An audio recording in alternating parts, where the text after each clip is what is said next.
Hello friends, आप सबों का हमारे चैनल राजहंस स्टडी सेंटर में फिर से एक बार स्वागत है। आज हम लोग फिर 8 क्लास के विज्ञान विषय के 5वें चैप्टर जंतुओं में जनन में जितने भी अभ्यास के प्रश्न दिए गए हैं उन सारे अभ्यास के प्रश्न को एक एक करके हम लोग क्या करेंगे, बनाएंगे। इससे पहले हमने चैप्टर 1, चैप्टर 2, चैप्टर 3 और चैप्टर 4 का जितने भी अभ्यास के प्रश्न हैं उसका सारा आपका उत्तर जो है वो दिया गया है, उसका वीडियो बना हुआ है, उसका वीडियो अपलोड भी किया गया है। अगर वो वीडियो आप नहीं देखे हैं तो इस वीडियो के डिस्क्रिप्शन पे वो सारे चैप्टरों का वीडियो का लिंक दिया गया है, वहां से आप क्लिक करके और उसे आप क्या कर सकते हैं, देख सकते हैं।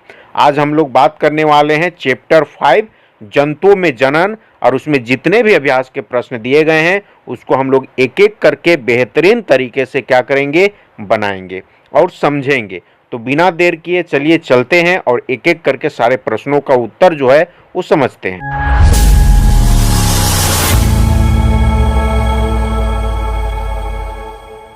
पहले प्रश्न की अगर बात करें तो पहले प्रश्न में दिया है सही विकल्प का चयन कीजिए। सही विकल्प में 4 ऑप्शंस होते हैं, 4 ऑप्शंस में एक ऑप्शन सही होता है। इसको आप लोग को पहचानना है कि कौन सा ऑप्शन सही है। यहाँ पे हम बताते हैं, पहला क्वेश्चन दिया गया है आंतरिक निषेचन कहाँ होता है? मादा के शरीर में, मादा के शरीर के बाहर, नर के शरीर में और नर के शरीर के बाहर।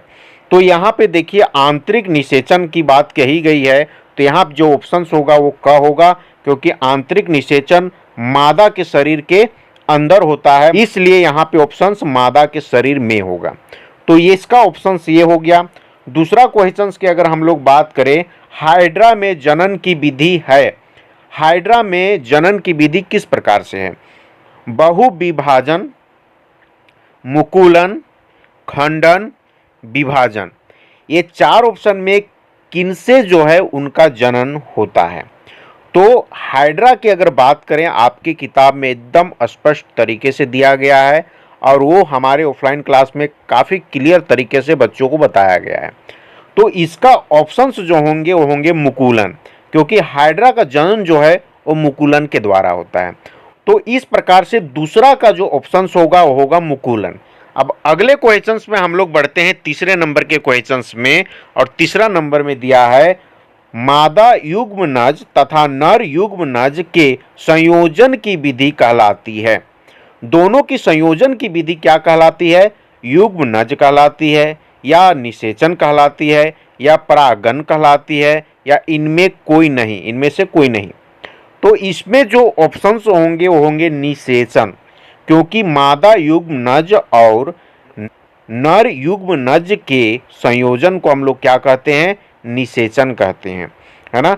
तो ये ऑप्शंस जो हैं वो क्या होंगे? ख होंगे। अगला क्वेश्चंस की अगर हम लोग बात करें, चौथे नंबर की क्वेश्चंस की, तो एक युग्मनज में पाए जाने वाले केंद्रकों की संख्या होती है। कितनी संख्या होती है? यहाँ पे को और की दोनों लिखा गया है, इसलिए आपको यहाँ पे कंफ्यूज नहीं होना है। ये बाय मिस्टेक टाइपिंग मिस्टेक है, यहाँ पे टाइपिंग मिस्टेक के कारण यहाँ पे हो गया है। यहाँ पे संख्या पूछा गया है। संख्या क्या पूछा गया है कि एक युग्मनज में पाए जाने वाले केंद्रकों की संख्या क्या होती है? कोई नहीं, 1, 2 या 4। तो इसमें ऑप्शंस जो होंगे वो 1 होंगे, क्योंकि एक युग्मनज में पाए जाने वाले केंद्रकों की संख्या कितनी होती है? 1 होती है। ये हमेशा आपको याद रखना है, 1 होती है, इसलिए इसका ऑप्शन ख होगा। 5वें नंबर की अगर बात करें, एक टैडपोल जिस प्रकार वयस्क मेंढक के रूप में विकसित होता है उसे क्या कहा जाता है? तो यहाँ पे अगर हम लोग देखें, निषेचन के कारण, कायांतरण के कारण, रोपण के कारण या मुकुलन के कारण। तो यहाँ पे जो होता है वो किसके कारण होता है? कायांतरण के कारण। 6ठे नंबर के क्वेश्चंस, द्विखंडन द्वारा जनन निम्न में से किसमें होता है ना? हाइड्रा में होता है? नहीं, हाइड्रा में नहीं होता है द्विखंडन। किसमें होता है? हाइड्रा में तो मुकुलन के द्वारा हाइड्रा क्या होता है, उसका जनन होता है। और यहाँ पे दूसरा नंबर में दिया है पैरामीशियम, पैरामीशियम के द्वारा भी नहीं होता है। तीसरा में दिया है अमीबा में, या तो घ में दिया है बैक्टीरिया में। तो ये दो एक द्विखंडन किसमें होता है? तो अमीबा में होता है, इसलिए इसका सही ऑप्शन होगा ग। तो इस प्रकार से आपको सही विकल्प का चयन जो करना था, इसमें कुल 6 क्वेश्चंस दिए गए थे और 6 क्वेश्चन को हम लोग बेहतरीन तरीके से समझ लिए हैं। तो अब हम लोग अगला क्वेश्चंस को देखते हैं। नंबर में दिया गया है सही कथन के सामने सही का चिन्ह लगाएं। तो यहाँ पे देखते हैं कौन सा कथन सही है और कौन सा कथन जो है वो गलत है। पहले नंबर पे जो लिखा गया है वो आप देख सकते हैं, शुक्राणु वृषण कोशिका में परिपक्व होते हैं। तो ये कथन जो है वो सत्य है, इसलिए इसके सामने आपको टिक का निशान लगा देना है। आगे दूसरे नंबर पे देखें, मेंढक में बाह्य निषेचन होता है। तो हाँ, मेंढक में क्या होता है, बाह्य निषेचन होता है, ये भी सत्य है, इसलिए यहाँ पे भी आपको क्या लगाना है, टिक चिन्ह लगाना है। तीसरा अगर हम लोग देखें, अमीबा मुकुलन द्वारा जनन करता है, तो ये गलत है। अमीबा जो है वो मुकुलन के द्वारा जनन नहीं करता है। किसके द्वारा करता है, द्विखंडन के द्वारा करता है, इसलिए यहाँ पे ये कथन जो है वो गलत हो जाएगा। इसलिए आपको यहाँ पे गलत का निशान जो है वो लगा देना है, चिन्ह जो है वो लगा देना है। अगला क्वेश्चन अगर हम लोग देखें, अगला कथन देखें कि निषेचन के परिणाम स्वरूप युग्म नज बनता है। तो ये भी सत्य है। अगर युग्म नज की बात किया जाए तो निषेचन के बाद ही जो है वो क्या बनता है, युग्म नज बनता है, इसलिए ये कथन भी क्या है, सही है, इसलिए इसके आगे आपको टिक का निशान लगा देना है। अगला कथन देखें, भ्रूण एक एकल कोशिका का बना होता है। नहीं, ये गलत है। भ्रूण जो है वो एकल कोशिका का नहीं बना होता है, वो कई कोशिका मिलके जो है वो भ्रूण बनते हैं, इसलिए ये कथन जो है वो गलत है। इसलिए यहाँ पे आपको लास्ट में जो लास्ट कथन दिए गए हैं इसमें आपको क्रॉस का निशान लगा देना है, गलत का निशान लगा देना है। तो इस प्रकार से दूसरे नंबर के जो क्वेश्चंस हैं इसमें आपको सही और गलत का निशान लगाना है। इसमें जो भी कथन दिए गए हैं उसको आपको सही है या तो गलत है ये आपको बताना है।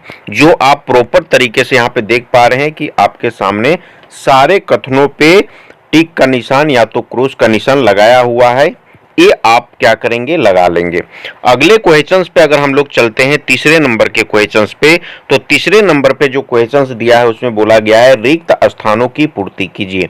यहाँ पे 5 क्वेश्चंस दिए गए हैं और पांचों को यहाँ पे आपको भर लेने हैं। आप यहाँ पे देख सकते हैं कि यहाँ पे भरा भी गया है, लेकिन हम एक एक क्वेश्चंस को देखेंगे आखिर कह क्या रहा है। पहला क्वेश्चंस की बात करें तो जंतुओं के नर युग्मक शुक्राणु कहलाते हैं, है ना। जंतुओं के नर युग्मक क्या कहलाते हैं, शुक्राणु कहलाते हैं। एकदम आपको यहाँ पे जो भरना है वो क्या भरना है, शुक्राणु भरना है। अगला क्वेश्चन देखें, नर युग्मक तथा मादा युग्मक के संलयन से युग्म नज ने बनते हैं, है ना। तो यहाँ पे देखें कि यहाँ पे ने थोड़ा सा यहाँ पे मिस्टेक से लग गया है। यहाँ पे अगर नर युग्मक और मादा युग्मक के संलयन से क्या बनता है, तो युग्म नज बनते हैं, ये आपको ध्यान रखना है और यहाँ पे आपको भर देना है युग्म नज। अगला अगर हम लोग क्वेश्चंस देखें, युग्म नज विकसित होकर क्या बनता है, भ्रूण का निर्माण करता है। ये यहाँ पे आपको क्या भरना है, भ्रूण भरना है। तीसरे नंबर में भ्रूण भरना है। चौथे नंबर पे आपको कायांतरण भरना है। क्यों भरना है, टैडपोल का मेंढक में रूपांतरण क्या कहलाता है, तो कायांतरण कहलाता है। तो ये आपको भरने हैं। अगला क्वेश्चन से अगर देखें, मनुष्य में निषेचन होता है, किस प्रकार का निषेचन होता है, तो आंतरिक निषेचन होता है ना। बाह्य निषेचन भी हम लोग देखे हुए हैं, आंतरिक निषेचन भी देखे हुए हैं हमारे ऑफलाइन में। ये सारे टॉपिक्स पे काफी डिटेल तरीके से बच्चों को बताया गया है। चौथे नंबर की क्वेश्चंस की अगर हम लोग बात करें तो आप देख सकते हैं चौथे नंबर पे क्या दिया है, मनुष्य में शुक्राणु एवं अंडाणु के संयोजन को चित्र द्वारा दर्शाते हुए निषेचन की प्रक्रिया का वर्णन कीजिए, है ना। जो भी शुक्राणु और अंडाणु होते हैं उसका संलयन का चित्र बनाते हुए, संयोजन का चित्र बनाते हुए आपको क्या करना है, इसकी प्रक्रिया को क्या करना है, दर्शाना है। तो यहाँ पे आप देख सकते हैं मैंने आप लोग की किताब से ही क्या किया है, यहाँ पे चित्र लिया है। ये चित्र जो है वो आपको बनाने हैं। बनाने के बाद आपको लिखना क्या है वो आप देख सकते हैं, यहाँ पे लिखा भी गया है कि मनुष्य में जनन पराक्रम का पहला चरण निषेचन है, जिनमें स्त्री के अंडाणु और नर के शुक्राणुओं का संयोजन होता है। अंडाणु तथा शुक्राणु के संलयन को ही निषेचन कहते हैं। तो इस प्रकार से कुछ लाइनें जो हैं वो आपको लिख देने हैं और ये चित्र को आपको क्या करना है, बनाना है। तो इस प्रकार से ये क्वेश्चंस का आंसर आपको देने हैं। अगले क्वेश्चंस की अगर हम लोग बात करें 5 नंबर की क्वेश्चंस, तो 5 नंबर में आपको क्या पूछा गया है और किस प्रकार से आंसर आपको लिखने हैं। सजीवों में जनन क्यों महत्वपूर्ण है, समझाइए। सजीव जो है उसमें जनन प्रक्रिया क्यों महत्वपूर्ण है, ये आपको क्या करना है, समझाना है। आपको लिखना क्या है उत्तर में, जनन वह जैविक प्रक्रिया है जिसके माध्यम से सजीव अपनी संतान उत्पन्न करते हैं। इसलिए सजीवों में जनन महत्वपूर्ण है क्योंकि यह एक जैसे जीवों का पीढ़ी दर पीढ़ी निरंतरता बनाए रखना सुनिश्चित करता है ना। ये जनन प्रक्रिया जो है वो क्या करता है, पीढ़ी दर पीढ़ी निरंतरता जो है बनाए रखने में क्या करता है, सुनिश्चित करता है। इसलिए जो है वो जनन क्या है, जरूरी है। और ये बात आपको क्या करने हैं, इस प्रश्न के उत्तर में लिख देने हैं। अगला प्रश्न की बात करें हम लोग 6 नंबर के प्रश्न, 6 नंबर में दिया है आंतरिक निषेचन एवं बाह्य निषेचन में अंतर, मतलब क्या अंतर है ये आपको बताना है। इसमें आपको लिखना है आंतरिक निषेचन एवं बाह्य निषेचन में निम्नलिखित अंतर है। क्या क्या अंतर है उनको आप यहाँ पे पॉइंट वाइज भी लिख सकते हैं। पहला नंबर देख के आंतरिक निषेचन और उसका डिटेल्स, दूसरे नंबर में दे के बाह्य निषेचन और उसका डिटेल्स आप लिख सकते हैं। दूसरा आप यहाँ पे देखिए कि ये टेबल बना के, है ना, तालिका बना के भी लिखा गया है, एक तरफ आंतरिक निषेचन और एक तरफ बाह्य निषेचन, ऐसे भी आप बना सकते हैं। आपको जैसा इच्छा करे वैसा बनाइएगा। यहाँ पे आपको आंतरिक निषेचन और एक तरफ बाह्य निषेचन लिख देना है।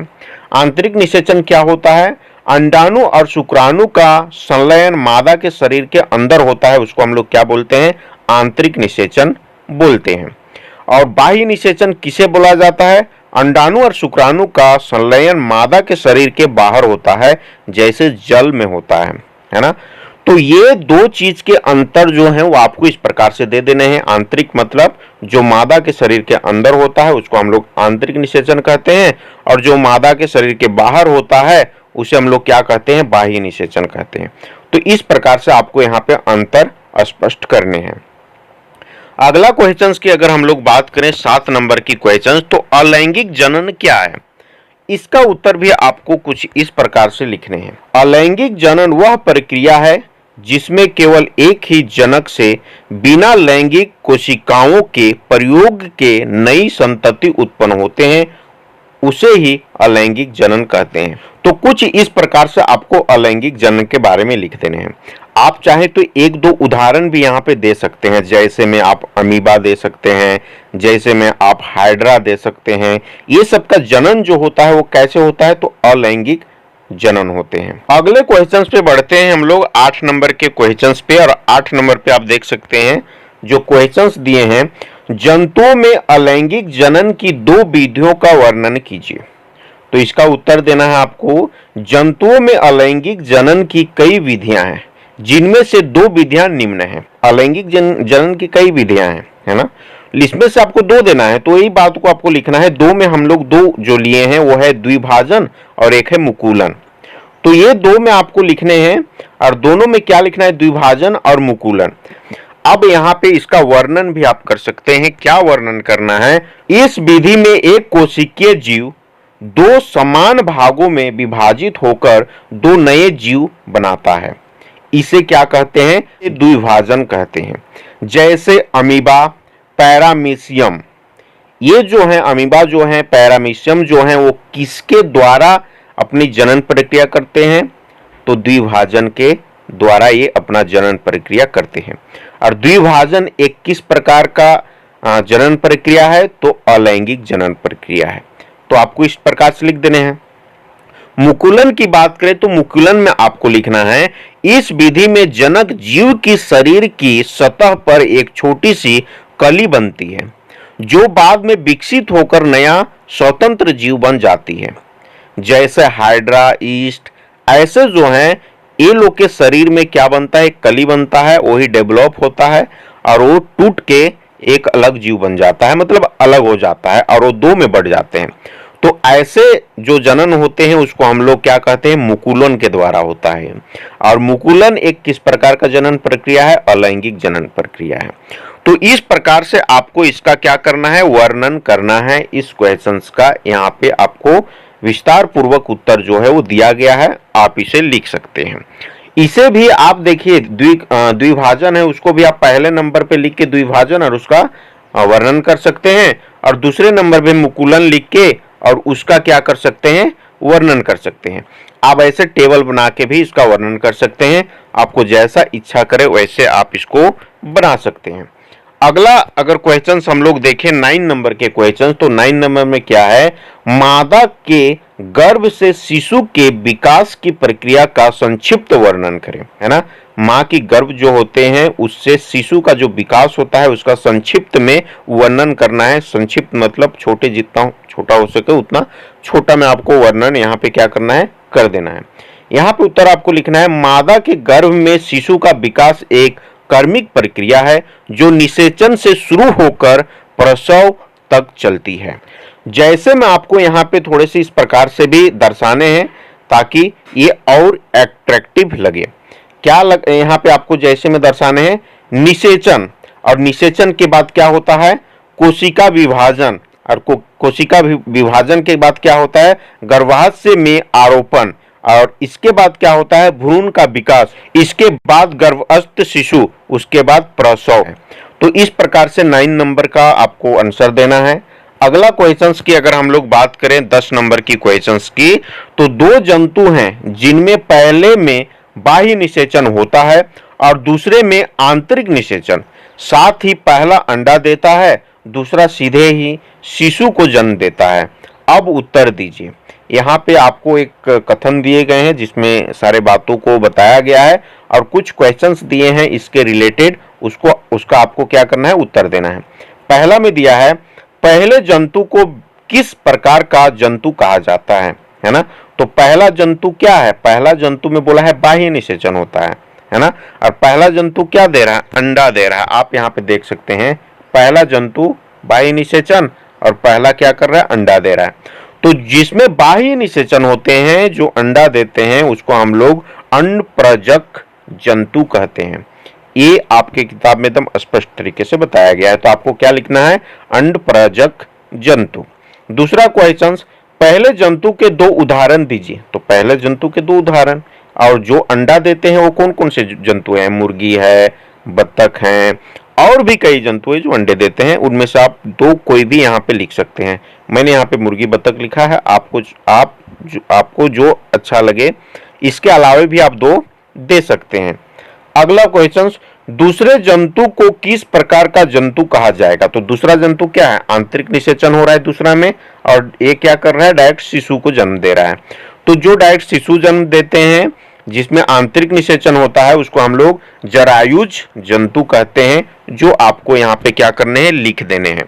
तो इस प्रकार से इस चैप्टर में कुल 10 प्रश्न दिए गए थे और 10 प्रश्न के उत्तर जो है वो हम लोग बेहतरीन तरीके से देख चुके हैं कि आपको किस प्रकार से बनाने हैं। ये जितने भी क्वेश्चंस के उत्तर दिए गए हैं वो आपको आपके किताब के अनुसार ही प्रोवाइड किए गए हैं।